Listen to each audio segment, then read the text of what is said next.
बहुत ही जल्दी संसद में बजट पेश होने वाला। बात करते हैं प्रैक्टिकली उन विशेष चेंजेस की जिनकी मार्केट में ट्रेंडिंग है।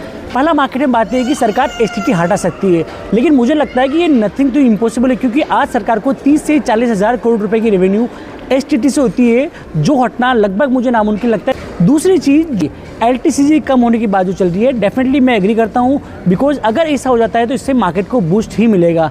अभी 12.5% लॉन्ग टर्म कैपिटल इंडेक्स है, ये हो सकता है कुछ कम हो जाए। तो 1.25 लाख रुपए की जो लॉन्ग टर्म कैपिटल गेन की छूट है, उसको बढ़ाकर 1.5 लाख या 2 लाख अगर सरकार करती है तो नो डाउट इसके लॉन्ग टर्म बेनिफिट मिलेंगे और मार्केट में थोड़ा इससे बूस्ट मिल सकता है। तीसरी चीज़, जो नई टैक्स स्कीम में 80 COD के अंदर कोई एग्जम्पशन नहीं है, तो अगर सरकार यहाँ 80 COD में कुछ एग्जम्पशन देती हैं तो 2 फायदे होंगे। पहला कि जो ओल्ड टैक्स सिस्टम को फॉलो कर रहे हैं वो बिल्कुल कम हो जाएंगे, और दूसरा इससे insurance sector, ELSS, mutual fund आदि स्कीम्स को एक बूस्ट मिलेगा, मार्केट को बूस्ट मिलेगा और इंडियन इकोनॉमी को बूस्ट मिलेगा, क्योंकि कंजम्पशन पावर बढ़ेगी। चौथी चीज़ जो मार्केट में चल रही है कि इनकम टैक्स स्लैब रेट बढ़ेगी। कहने को लगता है कि 12 लाख की छूट है, लेकिन प्रैक्टिकली देखा जाए तो जिनकी इनकम 12 लाख से कम है उनके लिए ही 12 लाख की छूट। तो 17 से 18 लाख रुपए की जो बातें मार्केट में चल रही हैं, बिल्कुल मुझे लगता नहीं कि ये सब सपने ही है जो सच नहीं होने वाले हैं। छूट यहाँ 15 लाख तक की कुछ सरकार बढ़ा दे तो एक ये तोहफा होगा सैलरीड एम्प्लॉय के लिए।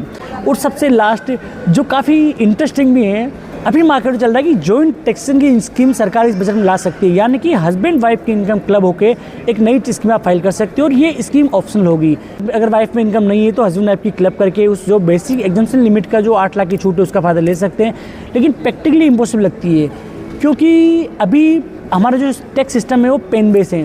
सो पेन को मर्ज करना, उनको आपस में ट्रैक करना, आधार, पेन, लेट्स सी एक तरीकों निर्मला सीतारमण बजट पेश करने वाली है। देखते हैं ये पॉइंट अगर कुछ डिस्कस होते हैं तो नो डाउट इंडियन इकोनॉमी को बूस्ट मिलेगा, मार्केट को बूस्ट मिलेगा और हम सबके लिए एक अच्छा बजट होने वाला है।